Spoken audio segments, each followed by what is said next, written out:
The Battle of Gettysburg, the most bloody battle of the Civil War, stretching 3 days from July 1st to July 3rd, and started with a surprising tactical decision. For the second and last time in the Civil War, General Robert E. Lee decided to attack the North, even though this would make the South look like they were the bad side. General Meade from the Union had heard of this, and immediately decided to charge the South, eventually settling in southern Pennsylvania.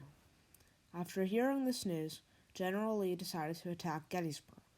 On the first day of fighting, the Confederates had arrived, and one of their units found 2 Union units on a bridge, and they immediately began fighting. This forced the Union regiments up a hill, now known as Cemetery Hill. As soon as night had fallen, Union reinforcements had come to strengthen the defensive lines.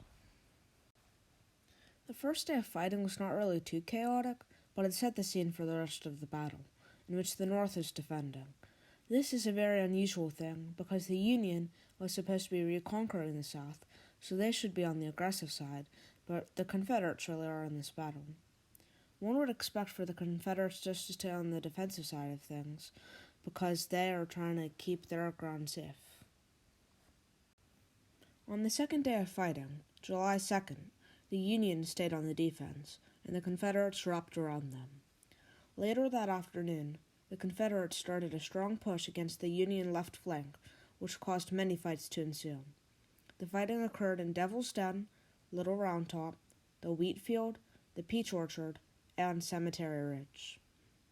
As Confederates started to close in, some Union reinforcements moved quickly to get in the front lines and slow down the advancing Confederates.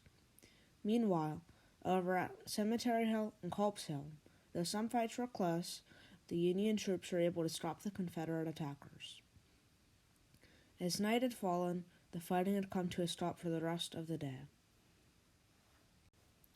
On the third and final day, July 3rd, the morning began with some fighting, in which the Union was trying to recapture some lost ground the previous day. Despite all of the massive fighting, the highlight of the day was yet to come.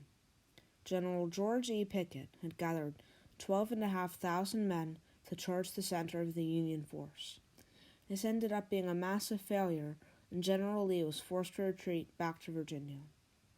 In the end, this battle resulted in 51,000 casualties, making it the bloodiest battle of the Civil War. This led to Abraham Lincoln to write the Gettysburg Address, one of his most famous speeches.